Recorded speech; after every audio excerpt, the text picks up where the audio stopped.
사랑만이 영혼을 살립니다. 사랑만이 영혼을 살립니다. 라는 제목으로 하나님의 말씀 같이 나누도록 하겠습니다. 요한복음에는 과거의 불행을 뛰어넘어 새로운 삶을 살게 된 여인 둘을 만나볼 수가 있습니다. 한 여인은 수가성의 여인이지요. 너무너무 어려운 삶을 살았던 수가성의 그 여인. 그래서 오후에 그렇게 그 햇볕이 내리쬐는 그러한 때에 물을 기를 수밖에 없는 그 여인의 사정과 형편이 있었던 그 여인을 우리가 요한복음 4장에서 한번 만나보았잖아요. 그렇죠? 남편이 5이 있었고 또 지금 있는 남자도 남편이 아닌, 그렇죠? 그러한 상황과 환경 가운데 있는 여인, 무슨 희망이 있고 소망이 있겠습니까? 살아도 사는 것 같지 않은, 사람들과 만날 수도 없고 만나기도 싫어하고 그 눈을 피해서밖에 살 수 없는 그러한 여인. 그 여인이 예수님의 만남을 통해서 그 인생 가운데 하나님 주시는 그 영원한 샘물을 경험하게 된 것이죠. 그래서 그 인생이 완전히 바뀌게 되는 것을 우리가 그 성경을 통해서 한번 확인하게 됐는데요. 그 사마리아의 그 수가성 여인처럼 그 불행한 그런 과거를 가진 여인이 어디 있겠습니까? 그렇죠? 그런 여인을 예수님 만나 주셔서 새로운 인생을 살게 하셨던 그러한 우리가 사건을 한번 요한복음 4장에서 보게 되었는데, 또 한 사람을 들자면 오늘 본문에 등장하는 간음하다가 현장에서 붙잡힌 여인이에요. 한번 생각해 보세요. 간음하다가 현장에서 붙잡힌 거예요. 변명할 수도 없는 거예요. 그리고 굉장히 수치스러운 거잖아요. 그렇죠? 그러한 상황들이 한 사람한테 알려지는 게 아니잖아. 모든 사람들 앞에서 낱낱이 자신의 어떤 범죄함들이 드러내는 상황과 환경 가운데 있는 한 여인을 한번 생각해 보세요. 얼마나 가슴 아프고 얼마나 참 모욕적이고 수치스러운 일을 당하고 있는 여인입니까? 그러한 여인 가운데 예수님께서 만나주시고 그 예수님을 인해서 완전히 새로운 인생을 살게 되는 그러한 삶을 누리게 된 한 여인, 오늘 본문에서 만나게 되는데, 오늘 그 여인이 만났던 예수님을 우리도 만나는 시간들이 되었으면 좋겠습니다. 그래서 그 여인이 누렸던 그 은혜와 그 여인이 누렸던 그 자유함과 해방감이 우리 가운데도 넘치게 되어 다시금 하나님 앞에 나아가는 귀하고 복된 시간이 되시기를 예수님의 이름으로 축원드립니다. 이 사건은 감람산으로 나아가시는 예수님으로부터 시작하게 돼요. 그런데 이 사건은 초막절 절기 끝난 후에 발생한 사건이라고 나와 있습니다. 요한복음 7장 53절에서 8장 1절을 보면요, 이렇게 성경은 기록하고 있는 것을 보게 돼요. 다 각각 집으로 돌아가고 예수는 감람산으로 가시니라. 그러니까 초막절이 끝나고 다 끝났기 때문에 이제 사람들은 어떻게 되겠어요? 각각 자기가 이제 살고 있는 집으로 돌아가겠지요. 그렇죠? 그래서 각각 다 집으로 돌아갔다라고 성경 기록하고 있어요. 그런데 예수님은 어떻게 표현하냐면, 기록하고 있냐면, 예수는 감람산으로 가시니라 그랬어요. 사람들은 다 각각 자기 집으로 돌아가는데 각각 집으로 돌아가고 예수는 감람산으로 가신다라고 이렇게 표현하고 기록한 것에 의미가 있다라고 생각이 돼요. 여러분, 초막절 절기를 마쳤어요. 모든 것이 다 끝났어요. 그런데 예수님께서는 감람산으로 가셨다라고 성경 기록하고 있어요. 예수님이 감람산으로 가셨다라는 게 왜 가셨을까요? 네? 거기가 집이 있나요? 아니죠. 예수님 감람산으로 가셨다는 표현은 무엇이냐면 기도하러 가셨다는 것입니다. 그렇죠? 예수님이 감람산으로 가신 이유는 기도하기 위해서죠. 그래서 이것이 무엇이냐면, 사람들은 각각 모든 것이 마치고 다 집으로 갈 때, 일상의 상황으로 돌아갔을 때 예수님께서는 일상의 상황이 무엇이었냐? 하나님 앞에 기도하는 삶이 일상의 삶이셨다라는 것을 우리에게 말씀해주고 있는 것입니다. 근데 이게 참 우리에게 주는 메시지가 커요. 그렇죠? 모든 것이 끝마치고 하나님께서 큰 은혜를 주셔서 그 은혜로 말미암아 기쁨이 넘치고 너무 큰 행복이 우리 가운데 찾아오고 모든 것이 다 맞춰졌을 때 사람들은 그 이후에 어떻게 되냐면 일상의 삶으로 돌아간다는 거예요. 일상의 삶이 어떤 삶이냐면 다른 삶이 아니라 그냥 세상 가운데 나아가는 삶이 되어진다는 것이죠. 그런데 예수님의 일상의 삶은 무엇이냐면 늘 하나님 앞에 엎드리는 삶이셨다는 것이죠. 우리는 어떻습니까?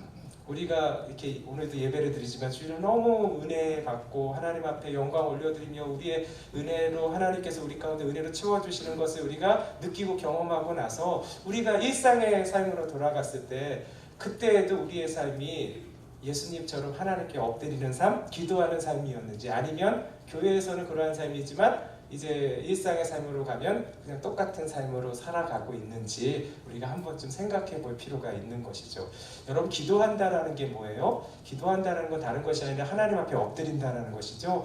왜 하나님 앞에 엎드려요? 하나님을 의지하기 때문에, 하나님을 믿기 때문에, 하나님을 신뢰하기 때문에 우리가 엎드리는 것이죠. 하나님 앞에 엎드림을 통해서 하나님께 우리의 마음을 올려드릴 수 있고, 또 하나님 앞에서 우리가 간구할 수 있을 뿐만 아니라 또 하나님의 뜻이 무엇인지를 깨닫게 되는 놀라운 시간이 바로 기도하는 시간이죠. 그래서 나의 뜻대로 하지 마옵시고 주의 뜻대로 되기를 원하는 그러한 바람과 그런 간구로 하나님 앞에 나아감을 통해서 하나님의 뜻이 무엇인지를 깨닫게 하시는 놀라운 은혜가 기도 가운데 있는 것이죠. 하나님과 함께 대화함을 통해서 하나님의 뜻이 무엇인지를 깨닫고 하나님의 말씀을 가슴에 심게 되는 귀하고 복된 시간이 바로 기도하는 시간, 하나님께 엎드리는 시간이라는 것이지요.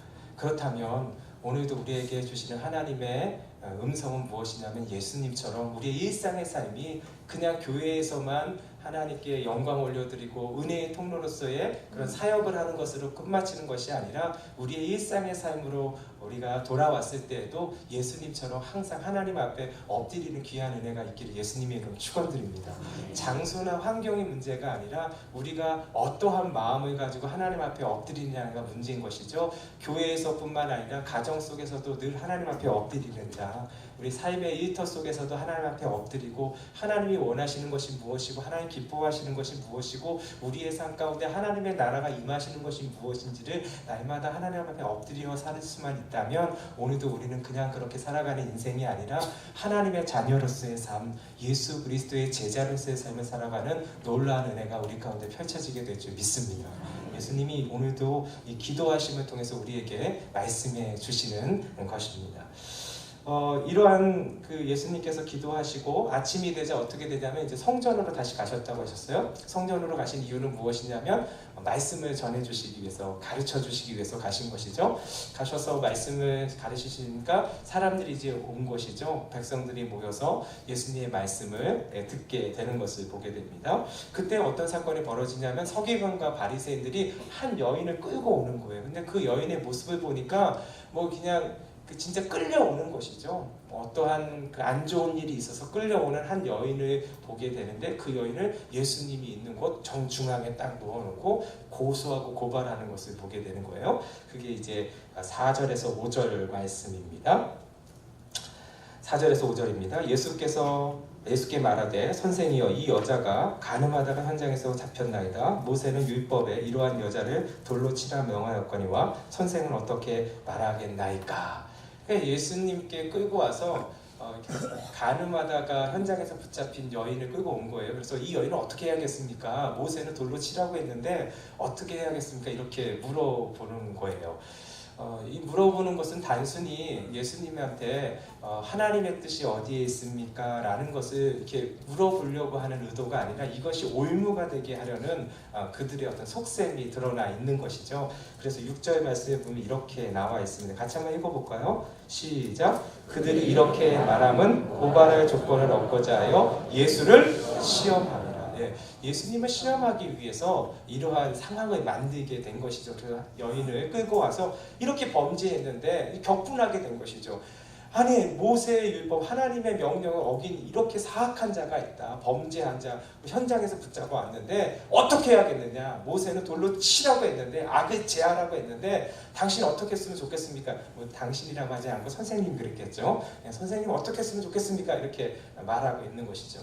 그런데 사실 이거는 올무가 있는 거예요. 뭐냐면 이렇게도 말하기가 어렵고 저렇게도 말하기가 어려운 게 두 가지 중에 하나를 이렇게 예수님께서 말씀해 주셔야 되잖아요. 왜냐하면 이들이 질문한 게 뭐냐면 돌로 치라고 모세가 말했는데 어떻게 해야겠습니까? 그러니까 돌로 칠까요? 치지 말까요? 이거를 물어본 거예요.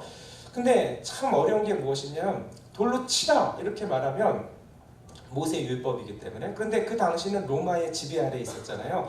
로마의 지배 아래 있었기 때문에 유대인들이 이렇게 사형 집행 권한이 없는 거예요. 금지했어요, 로마법이. 그러니까 만약에 돌로 치라 그러면은 그 사형 집행을 한 거잖아요. 그러면 로마법을 어기게 되는 것이죠. 로마법을 어기게 했으니까 고소할 수 있는 거죠. 로마법에 고소하게 돼서 그럼 결국은 예수님을 잡혀가게 할 수 있는 좋은 기회가 된 거예요. 그래서 예수님이 이렇게 말하셔도 좋고, 근데 돌로 치지 말라 이렇게 말할 수도 있잖아요. 근데 돌로 치지 말라 하면 이게 뭐의 정면으로 어긋나게 되냐면 유대 사회 가운데 로마법보다 사실 더 큰 게 있어요. 유대법이잖아요. 유대법은 하나님의 말씀이잖아요. 하나님의 말씀 중에 모세의 율법이 있잖아요. 이 모세의 율법은 뭐냐면 가늠한 여자는 돌로 치라고 했는데 돌로 치지 말라고. 모세의 율법, 그렇죠? 그거 어긋나는 거예요. 유대법을 어기는 것이 그것으로 인해서 또 고소당할 수가 있게 되는 거잖아요. 그러니까 이렇게 해도 문제가 되고 저렇게 해도 문제가 되는 게 지금의 상황인 것이고, 바리새인들과 서기관들은 그것을 노리고 그러한 상황을 만들게 된 것이죠. 그렇죠? 몰라서 예수님한테 무언가를 묻기 위해서가 아니라 이러한 상황을 통해서 예수님을 오인무에 빠뜨릴 수 있도록 하려고 이러한 상황을 만든 것을 보게 됩니다. 이 예수님께서 어떻게 행하셨는지 우리는 주목할 필요가 있어요. 6절 말씀입니다. 같이 읽어볼까요? 시작. 그들이 이렇게 말하면 고발할 조건을 얻고자 하여 예수를 시험함이러라. 예수께서 몸을 굽히사 손가락으로 땅에 쓰시니. 참 예수님께서 약간은 우리들의 생각과는 좀 이렇게 어긋나는 그러한 모습을 보이고 계세요. 서기관들과 또 바리새인들은 격분해갖고 사람을 끌어내놓고 어떻게 했으면 좋겠습니까? 돌로 쳐야겠습니까? 말씀해 주세요! 이렇게 격분하게 된 것이죠. 근데 이 사람들만 격분한 게 아니에요. 한번 생각해 보세요. 그 여인을 데리고 왔잖아요. 데리고 올 때 모든 사람들이 그 여인을 보고 있었을 거예요. 그러니까 그 여인을 보는 사람들은 어떻게 뭔지를 알죠. 상황을 보니까, 이 여인을 보니까 무슨 죄를 지었는지 다 알게 될 거예요. 여러분, 이 여인을 끌고 왔을 때 혼자 왔을까요? 그들이 따라오지 않았을까요? 따라오게 되는 것이죠. 웅성웅성 됐을 거예요. 그리고 예수님 말씀을 듣는 사람들도 그 상황을 보고 있었고 그 상황을 지금 같이 보고 있는 거잖아요. 어떤 상황인지 다 알게 된 것이죠. 격분하게 되는, 똑같이 다 격분하게 되는 거예요. 이러한 범죄를 저지른 이 여인을 그냥 둬서는 안 된다는 것이죠. 모세의 율법에는 돌로 치라고 했는데 어떻게 했으면 좋겠습니까? 이렇게 얘기를 하는, 질문을 하고 있는 상황 가운데 예수님이 놓이게 된 거예요. 이 상황 속에서 빨리 대답을 하지 않으면 안 되는 그런 상황 가운데 있었던 것이죠. 그런데 예수님은 어떻게 행하시냐면 자신의 몸을 굽히사 땅에 무언가를 쓰셨다고 해요. 참 저는 이 말씀을 보면서 이게 그리스도인으로서, 예수님을 따르는 제자로서, 하나님의 자녀로서 우리가 좀 배워야 할 것이 아닌가라는 생각을 한번 해보게 되었어요. 여러분, 격분한 상황 가운데 있으면요, 우리도 똑같이 격분하게 됩니다. 그렇죠? 노하고 화내는 그런 상황 가운데 있으면 우리도 덩달아서 노하고 화날 수밖에 없는 것이죠. 그러면 뭐가 일어나게 되면 우리의 감정이 지배하게 되거든요. 그런데 여러분, 감정이 지배하면 하나님의 나라가 임하지 않습니다. 우리가 굉장히 이성적일 것 같지만 감정에 따라서 하면은 그 이성적인 그런 사람들도 실수를 굉장히 많이 하는 것을 우리 삶을 통해서 많이 확인하고 경험하게 되잖아요. 그렇죠? 예수님이 그러한 격분되는 상황 속에서 모든 사람이 그렇게 격분되는 그런 상황 가운데 있었는데 예수님만큼은 그 상황 속에서 몸을 굽혀서 땅에 뭔가를 쓰시는 무슨 시간을 가졌냐면 침묵의 시간을 가졌다는 거예요. 참 이게 우리에게 주시는 메시지가 있어요.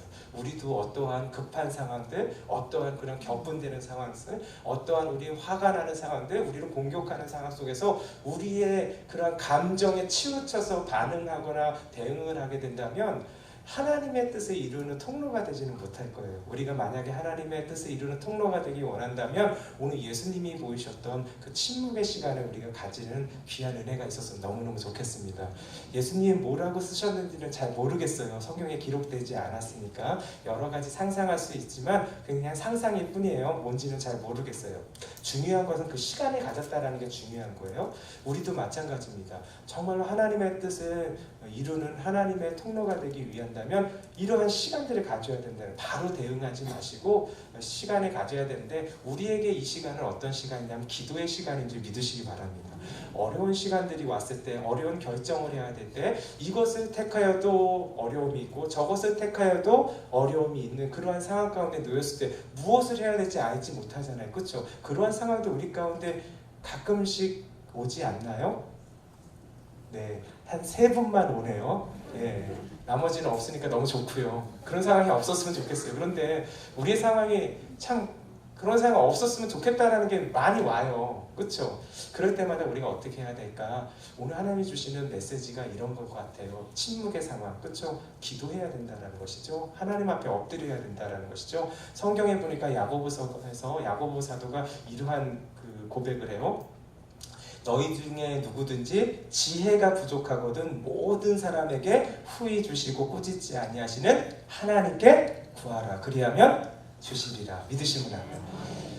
모든 지혜의 근원이신 하나님 앞에 엎드려 구하기만 한다면 하나님께서 오늘도 무엇을 선택할지 알지 못하는 우리에게, 어떠한 길로 나아갈지 알지 못하는 우리에게 하나님의 지혜가 임해서 그 하나님의 지혜로 말미암아 하나님의 길을 선택할 수 있도록 인도하여 주시지 믿으시기 바랍니다. 여러분, 기도할 때 우리 가운데 우리의 감정에 따라서 움직이는 것이 아니라 하나님의 말씀에 따라서 움직일 수 있는 그런 판단력이 우리 가운데 임하는 줄 믿으시기 바랍니다. 기도하기 전에는 이것이 나에게 어떤 유익이 될 것인가, 이렇게 해야지 되지 않는가, 세상적으로 볼 때 이렇게 하는 것이 뭐 마땅하지 않은가 라는 생각들로 가득 찰 수 있어요. 그러나 하나님 앞에 엎드리기 시작할 때 그때부터는 어떻게 되냐, 하나님께서 우리의 마음을 주장하여 주시는 줄 믿으시기 바랍니다. 그래서 하나님의 뜻이 무엇인지를 깨닫게 되고 그 뜻을 구할 수 있는 마음의 여유가 우리 가운데 생기게 되는 것이죠. 그 지혜가 임하게 되어서 그 지혜가 결국은 하나님의 말씀을 기억하게 하시고 하나님의 뜻이 무엇인지를 추구하게 될 수 있도록 하나님께서 우리를 인도하여 주시는 귀한 역사의 통로가 될 줄 믿으시기 바랍니다. 중요한 건 우리의 마음이 흔들려서는 안 되잖아요. 그렇죠? 근데 기도할 때 하나님께서 우리의 마음을 붙잡아 주실 줄 믿으시기 바랍니다. 그래서 빌립보서에 보면 이런 말씀이 있어요. 아무것도 염려하지 말고 다만 모든 일에 기도와 간구로 너희 구할 것을 감사함으로 하나님께 아뢰라. 그리하면 모든 지각에 뛰어난 하나님의 평강이 그리스도 예수 안에서 너희 마음과 생각을 지키시리라. 하나님께서 우리의 마음과 생각을 지키시면 되는 거 아니겠어요?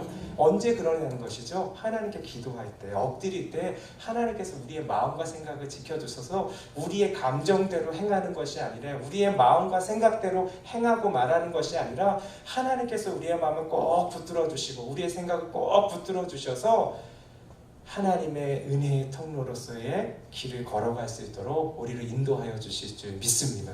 그래서 우리가 어떠한 상황 가운데 벌어졌을 때 그것이 너무 힘들고 어려운 상황일 수도 있고, 뭔가를 선택해야 되는데 도무지 어떤 것을 선택해야 할지 알지 못하고 우리의 앞길이 어둠 가운데 갇혀서 무엇을 할 수 없는 그런 상황이 온다 할지라도 오늘 예수님이 우리에게 보여주신 것처럼 침묵의 시간을 가져야 된다는 것이죠. 침묵의 시간을 가지고 누가 나를 향해서 공격할지라도 그것에 대해서 맞대응하는 것이 아니라 잠시 시간을 갖는 게 중요해요. 잠시 시간을 갖고 단지 시간을 갖는 것으로 끝나는 것이 아니라 그 시간에 하나님 앞에 엎드릴 수만 있다면 우리가 하나님의 은혜의 통로로, 또 하나님의 영광의 통로로, 하나님의 역사의 통로로 그 시간을 우리가 사용받게 될 것입니다.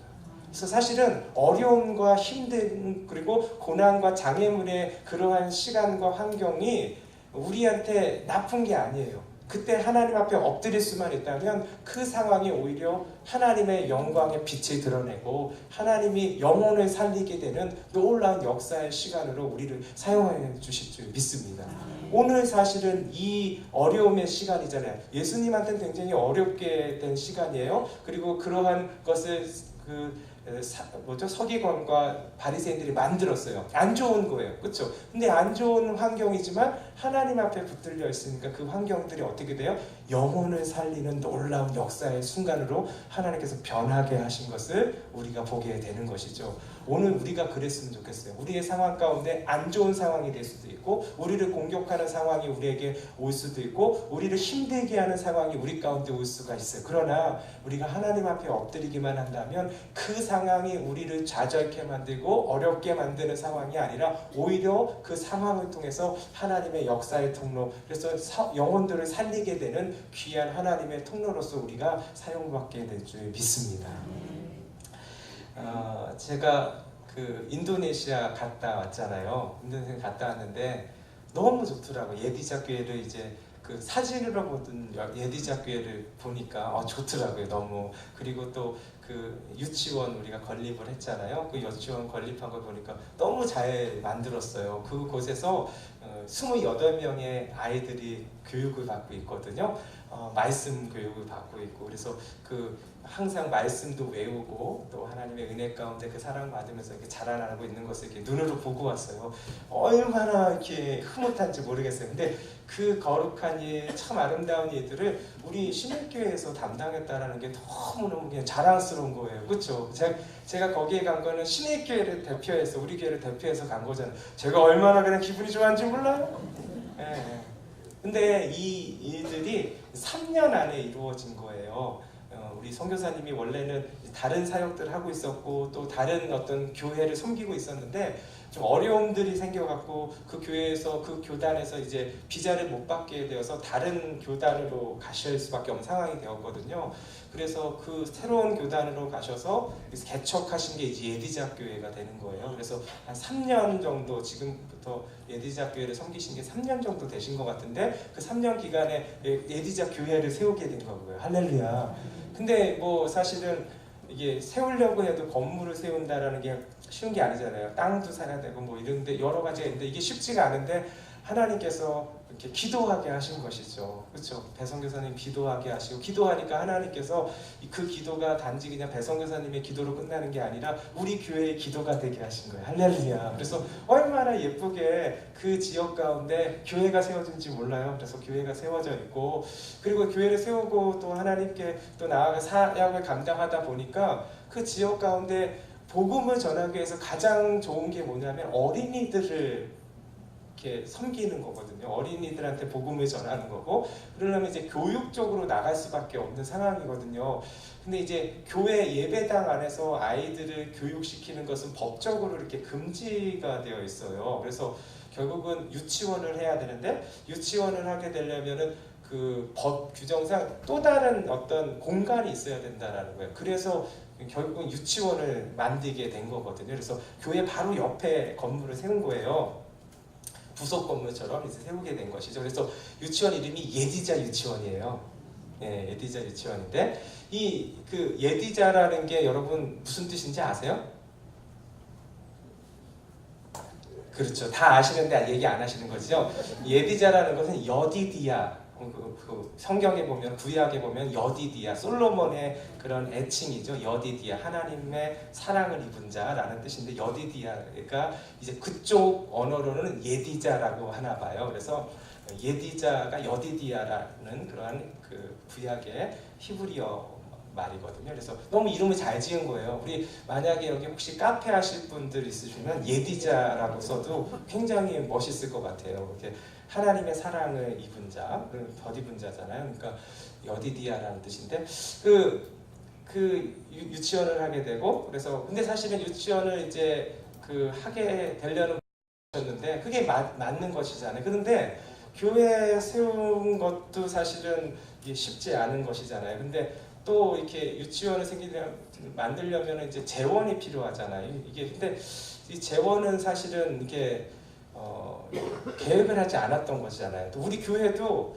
예디자 교회만 세우는 것으로 계획을 했지, 그 유치원 건립을 위한 부분들은 사실 계획을 못했었던 부분이에요. 그리고 우리가 그렇게 또 할 수 있는 여력이 있는 것도 아니고 지금, 그러니까 사실은 이게 쉽지 않은 상황인데 배성교사는 기도하게 된 것이죠. 기도하게 됐더니 하나님께서 또 자연스럽게 그 기도가 우리 교회로 오게 되고, 우리도 같이 기도하게 되니까 사실 우리가 그 유치원 건립하는 게 쉽지 않은 상황이었거든요. 근데 우리가 만들었다니까요. 예, 우리를 통해서 하나님께서 역사해 주신 거예요. 근데 생각지도 않았는데, 여력도 없었는데 어떻게 이것이 이루어졌냐는 것이죠. 기도하니까. 할렐루야. 뭐 요청한 게 아니라 기도하니까 자연스럽게 그 필요를 우리가 같이 생각하게 되고 기도하게 되고, 그래서 결국은 합력하여 선을 이루게 되는, 또 우리 교회가 또 그러한 데에 하나님의 쓰임을 받았다는 게 너무너무 뿌듯한 거예요. 너무너무 감사한 거예요. 그래서 그러한 현장을 제가 이렇게 목도하고 왔는데, 기도하는 것이 하나님의 역사에 이르는 유일한 통로임을 믿으시기 바랍니다. 기도할 때 없는 계획도 생기는 것이고요. 기도할 때 없는 것도 세워질 수 있는 은혜를 허락하여 주시고, 기도할 때 생각지도 못했던 하나님의 은혜가 부어지는 것을 보게 될 줄 믿으시기 바라겠습니다. 기도하는 게 굉장히 중요합니다. 그래서 이제 그렇게 땅에다 뭔가를 쓰시고 있는 예수님을 이렇게 보게 되는데, 이 서기관들과 바리새인들이 그 모습을 보면서 이제 답답한 거죠. 빨리 뭔가를 얘기를 들어야 되는데 계속 재촉하는 거예요. 계속 재촉하면서 어떻게 해야 되겠냐고, 아니 땅에만 그걸 쓰시면 어떡하냐고, 말씀을 하시라고, 이 여인을 어떻게 해야겠냐고, 모세 율법대로 돌로 치는 게 맞습니까? 계속 하니까 이제 예수님께서 이제 글을 쓰시다가 일어서서 이렇게 말씀하세요. 7절 말씀을 이렇게 말씀하세요. 너희 중에 죄 없는 자가 돌로 치라. 먼저 돌로 치라. 이렇게 말씀하세요. 너희 중에 죄 없는 자가 먼저 돌로 치라. 이랬어요. 근데 예수님 말씀하신 게 참 재밌어요. 죄 짓지 않은 자가 먼저 돌로 치라 그러지 않고, 예수님 말씀은 죄 없는 자가, 죄 없는 자가 먼저 돌로 치라 그랬어요. 죄 없는 자가 어디 있습니까? 그런데 지금 하나님이신 예수님이 그들을 향해서 말하는 거잖아. 그래, 좋다. 모세 율법대로 가늠한 자는 돌로 쳐야 된다. 네 말이 맞다. 그것이 맞는 것이다. 하나님의 명령이니까, 말씀이기 때문에. 그런데 한 가지만 생각해 보자라는 거야. 돌로 치는 건 맞대. 그것을 집행할 수 있는 자격이 너희한테 있는지를 곰곰이 생각해봐라. 살펴봐라 라고 얘기하시는 거예요. 그래서 뭐라고 말씀하세요? 죄 없는 자가 있으면 먼저 돌로 치라 이렇게 말씀하셨어요. 근데 하나님이신 예수님이 말씀하시니까 그 말씀이 가슴에 와닿지 않겠어요? 죄 없는 자가, 예, 제가 말해도 뜨끔하는데 우리가, 예? 그런데 하나님이신 예수님이 죄 없는 자가 먼저 돌로 치라 이렇게 말하니까 하나 둘씩 그 자리를 떠나게 되는 것을 보게 됩니다. 우리 9절 말씀 볼까요? 9절 말씀. 그들이 이 말씀을 듣고 양심의 가책을 느껴 어른으로 시작하여 젊은이까지 하나씩 하나씩 나가고 오직 예수와 그 가운데 섰는 여자만 남았더라. 양심의 가책을 받게 되니까 다 나가게 되는 것이죠. 그래서 이제 10절, 11절 말씀 같이 한번 읽어보겠습니다. 시작. 예수께서 일어나사 여자 외에 아무도 없는 것을 보시고 이르시되 여자여, 너를 고발하던 그들이 어디 있느냐? 너를 정죄한 자가 없느냐? 대답하되 주여 없나이다. 예수께서 이르시되 나도 너를 정죄하지 아니하노니 가서 다시는 죄를 범하지 말라 하시니라. 이제 그 예수님께서 서기관들과 바리새인들을 향해서 죄 없는 자가 먼저 돌을 치라니까 하나 둘씩 그 양심의 가책을 느끼게 되는 것이죠. 그렇죠? 그런 시간들이 필요해요. 예수님께서 땅 위에 글을 쓰실 때 아무래도 그 일만의 양심이 조금씩 꿈틀거리는 시간들이 있었던 것 같아요. 그리고 예수님이 딱 말씀하시니까 하나둘씩 꽁무니를 빼게 되는 그러한 모습을 보게 됩니다. 그래서 어떻게 되냐면 여인과 예수님밖에 남지 않았어요. 그 자리에. 근데 예수님은 그 여인을 향해서 심판할 수 있는 권세와 자격이 있으신 분이세요. 그렇잖아요. 죄가 없으신 분이실 뿐만 아니라 하나님이시기 때문에 그 죄에 대해서 충분히 심판하실 수 있는 그런 자격과 권세를 지니신 분이시잖아요. 그래서 그 예수님이 뭐라고 말씀하시든지 따를 수밖에 없는 것인데, 예수님이 어떻게 말씀하시냐면 나도 너를 정죄하지 않겠다 말씀하시는 거예요. 사람들이 어디 있느냐? 다 떠나갔습니다. 그래, 나도 너를 정죄하지 않겠다. 다만 다시는 죄를 범하지 말라, 이 말씀만 하시는 거예요. 할렐루야. 여러분, 이 여인에게 행하셨던 예수님의 말씀은 뭐냐면 용서예요. 용서. 그렇죠? 근데 저는 이 말씀을 보면서 한 두 가지를 좀 한번 생각해 보았으면 좋겠어요. 하나는 무엇이냐면 이 여인의 상황 가운데서 지금의 상황은 뭐냐면 인생 가운데 가장 최악의 순간입니다.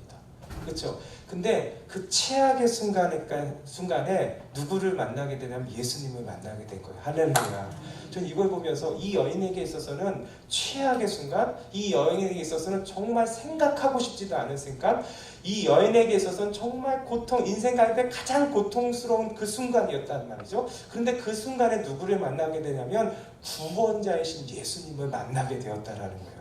오늘도 마찬가지입니다. 우리 인생 가운데 최악의 순간, 우리 인생 가운데 정말 생각하고도 싶지도 않고 내 인생 가운데 너무너무 이보다 더 불행할 수는 없다라는, 이보다 더 고통스러울 수는 없다라는 그러한 순간 가운데 있다라면 기억하십시오. 이 여인이 예수님을 만났듯이 오늘도 예수님이 우리를 만나주실 것입니다. 예수님 만나주시면 되는 거예요. 믿으시면 아멘. 예수님은 그 최악의 순간에도 우리를 만나주시는 기회를 주십니다. 마치 그런 것과 같아요. 예수님이 십자가에 못 박으실 때 우편 강도가 예수님 만나게 된 거잖아요. 그렇죠? 우편 강도, 아무런 희망도 없고 소망이 없는 순간에 그때에도 예수님은 만나주신다는 거예요. 우리의 인생 가운데 그럴 수 있다는 거예요. 아무도 기회가 없고 아무도 만나주지 않고 어떠한 소망도 없고 어떠한 힘도 없고 어떠한 것도 우리 가운데 없는 그런 최악의 상황 가운데 있을 때 그때에도 예수님은 우리와 함께 하시고 우리를 만나주십니다.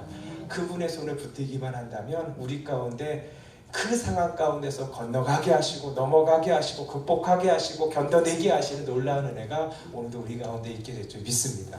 두 번째는 우리가 이 상황 속에서 예수님이 어떤 분이신지를 깨닫게 되는 것이죠. 예수님이 어떤 분이시냐? 예수님은 정죄하실 수 있는 분이신데 정죄하시지 아니하시고 우리 가운데 어떻게 하시냐? 용서해 주신다라는 거예요. 할렐루야. 우리 하나님은 언제나 우리를 용서하시는 분이십니다. 우리 주님은 우리를 항상 용서해 주시고 우리를 감싸 주시고 안아 주시는 하나님이신 것을 믿으시기 바라겠습니다. 그래서 오늘도 우리가 그 예수님을 바라보았으면 좋겠어요. 예수님이 용서하지 못할 죄는 없는 거예요. 예수님이 그 모든 것을 용서해 주시기 위해서 십자가에서 우리를 위해서 물과 피를 흘려주신 귀한 은혜를 베풀어 주신 줄 믿으시기 바랍니다. 예수님이 이 여인을 용서해 주실 때는 그냥 용서해 주신 것이 아니에요. 예수님이 용서해 주실 때는 무엇을 가지고 계셨냐면 그 죄를 위해서 내가 대신 죄짐을 지겠다라는 거예요. 할렐루야. 이 여인을 용서해 주실 때 그냥 말로만 용서해 주시는 차원이 아니라 그 죄짐을 내가 대신 지고 이 여인이 간음죄로 인해서 십자가에 달려야 될 그 십자가에 예수님이 내가 친히 담당하고 내가 친히 거기에 오르겠다라고 말씀하신 것이 무엇이냐면 나도 너를 정죄하지 않겠다라는 거. 할렐루야. 그래서 다시는 죄를 범하지 말라 말씀하시는 줄 믿으시기 바랍니다. 우리도 마찬가지예요. 우리를 위해서 예수님께서 십자가에 달리신 줄 믿으시기 바랍니다. 우리는 사실은 이 여인하고 똑같아요. 이 여인은 뭐냐면 현장에서 붙들렸어요. 그래서 이건 저 안 했어요 이렇게 할 수가 없는 거예요. 현장에서 붙들렸기 때문에 이건 변명할 수도 없고 어떻게 할 수도 없고 그냥 그 죄를 지었다는 것을 그냥 다 아는 거예요. 다 아는 거예요. 그런 여인을 데리고 온 거예요. 끄집어가 온 거예요. 질질 끌려온 거예요. 여러분 이러한 모습이 바로 우리의 모습인 거예요. 마치 사단은 우리를 질질 끌고 오는 거예요. 현장범으로 붙드는 거예요. 지금도 마찬가지예요. 현장범으로 붙들. 하나님 아시지 않습니까? 당신이 이러한 말씀을 하셨는데 이것도 어기고 저것도 어기고 어제 어긴 거 이거 해요. 그저께 어긴 거 저거고 아이고 오늘도 이거 어겼네. 하나님 이거 어찌하면 되겠습니까? 하나님의 말씀에는 이거 돌로 치라고 했는데 저는 하나님의 말씀대로 돌을 던집니다. 이런 거하고 똑같은 거예요. 그런데 그때 우리 예수님이 지금도 뭐 하시냐면 예수님이 우리를 위해서 감싸주시는 거예요. 예수님이 그 돌 다 맞으시는 거예요. 그게 십자가에서 우리를 위해서 죽으셨다는 의미입니다. 지금도 사단은 우리를 향해서 돌을 던져요. 왜냐하면 부인할 수 없어요. 우리는 변명할 수 없어요. 그런 죄인이기 때문에 이 여인하고 똑같아요. 이 여인이 받은 수모, 모욕 다 받을 수밖에 없는 건데 그러한 수모와 모욕 가운데 있는 우리를 그러한 돌 던지는 상황 가운데 있는 우리를 예수님이 다 안아주셨고 용서해 주셨다는 거. 할렐루야. 지금도 그 돌을 다 맞고 계신 분이 누구시냐? 우리를 구원하신 예수님이신 줄 믿으시기 바랍니다. 그런데 그 예수님의 사랑이 우리를 살린 거예요. 그 사랑만이 우리를 살릴 수 있는 것입니다. 그래서 예수님이 이 여인을 정죄치 아니하시고 용서해 주셨기 때문에 이 영혼이 다시금 살아나게 된 놀라운 역사가 임하게 된 줄 믿으시기 바랍니다. 그 예수님이 우리 예수님이시라는 거예요. 이솝 우화 중에 이런 것이 있어요. 햇님과 달님 이야기예요. 맞나? 네. 잘못됐다. 햇님과 바람. 죄송합니다. 햇님과 바람, 바람과 햇님 이야기예요. 바람과 햇님 이야기인데 이 바람이 이제 햇님한테 와서 이 세상에서 힘이 가장 센 사람은 아니죠. 센 자는 나다 이러는 거예요 바람이. 그래서 왜 너냐 그랬더니 나는 모든 사람으로부터 하여튼 내가 제일 힘이 세다. 한번 우리 내기를 해보지 않겠네. 저기 지나가는 나그네가 있는데 나그네의 옷을 벗기는 자가 가장 힘센 걸로 한번 우리가 내기를 하자 그런 거예요. 그랬더니 그렇게 해보자 그랬어요. 그럼 바람이 어떻게 하면 막 바람을 부는 거야. 힘이 세게. 바람 막 부니까 막 어떻게 돼? 다 날아가 버리는 거예요. 다 날아가 버리니까 이 나그네의 옷도 막 이렇게 벗겨지고 날아가려고 하는데 바람이 세게 불수록 어떻게 해요? 나그네가 그 옷을 더 세게 이렇게 붙드는 거예요. 그러니까 바람이 더 세게 불수록 더 힘있게 붙잡아갖고 이 외투가 안 날아가는 거예요. 하다 안 되니까 포기해버리고 난 이제 안 되겠다. 이건 어려운 것 같다. 너도 안 될 거야. 너 한번 해봐. 이렇게 얘기한 거야. 그래서 햇님이 그래 그럼 내가 해볼게 해서 햇님이 어떻게 되냐면 따뜻한 햇볕을 비춰지기 시작했어요. 따뜻한 햇볕이 비춰지니까 어떻게 돼요? 더워지잖아요. 그러니까 자연적으로 나그네가 옷을 벗게 되는 것이죠. 이런 이소무화가 있어요. 재밌죠? 예, 저는 동화를 좋아해요. 근데 이게 주는 의미가 있어요. 여러분 힘으로는 바뀌어지지 않는 거예요. 안 되는 거예요. 그렇죠? 근데 어떤 것을요? 따스한 사랑만이 우리의 옷을 벗기게 되는 것이죠. 우리의 마음의 빗장도 마찬가지입니다. 여러분 힘으로는 안 되는 거예요. 마음의 빗장은 사랑이 녹아져질 때 빗장이 열리게 되는 것입니다. 마치 햇볕이 비치면 자연스럽게 옷을 벗듯이 우리가 그런 통로가 되었으면 좋겠어요. 예수님이 보여주신 것은 무엇이냐면 사랑의 통로라는 것이죠. 모든 사람이 다 정죄한 이들이에요. 그런데 안아주시고 감싸주시고 용서하고 사랑했더니 그 여인이 살아나게 된 것이죠. 마찬가지예요. 우리도 그러한 하나님의 통로가 되었으면 좋겠습니다. 우리 추석이잖아요. 추석에 이제 많은 친척들도 만나게 되고 형제들도 만나게 될 텐데 우리가 그 예수님의 사랑의 통로가 되셨으면 좋겠어요. 사랑해 주시면 돼요.